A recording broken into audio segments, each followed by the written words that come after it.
Some years ago in our diocese, there was a very promising seminarian, very pleasant, highly disciplined, academically above average, related very well with people, and most importantly, spiritually sound.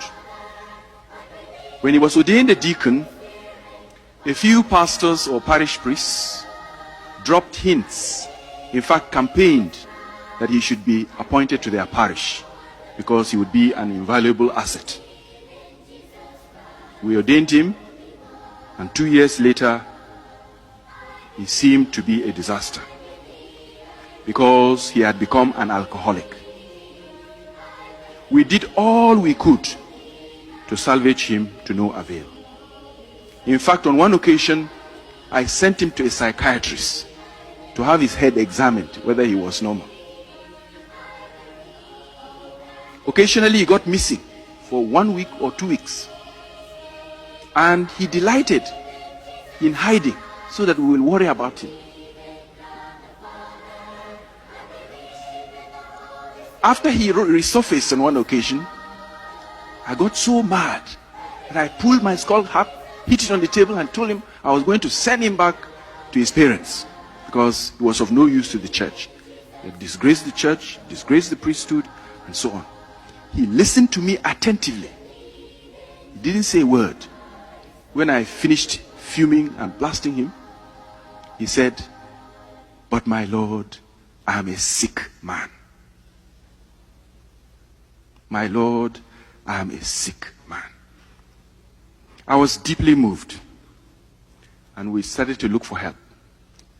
Here in Rome, I met an elderly priest who suggested we should send him to the servants of the Paraclete, who specialize in ministering to priests in difficulties. We sent him to them in England, Stroud. They kept him for 6 months. And after 6 months, he came back totally transformed, totally changed. I adopted a wait and see attitude. It was too good to be believed. 2 years passed, 3 years passed, 4 years passed. He remained extremely sober. And after 6 years, we sent him to the Hazelden Institute in Minnesota, where he specialized in the treatment of alcoholics and drug addicts. He got a master's degree and came back and set up a local institute for the treatment of alcoholics and drug addicts, the first such center in Nigeria. And last Christmas, about 86 graduates of this institute who have now obtained sobriety came to thank the bishop for sending this priest to specialize in this area. While I was fretting and fuming about this priest, I did not realize that the Lord God had his hidden agenda for this young man. The Lord himself told us, "My ways are not your ways, my methods are not your methods." So many people have gained sobriety through him.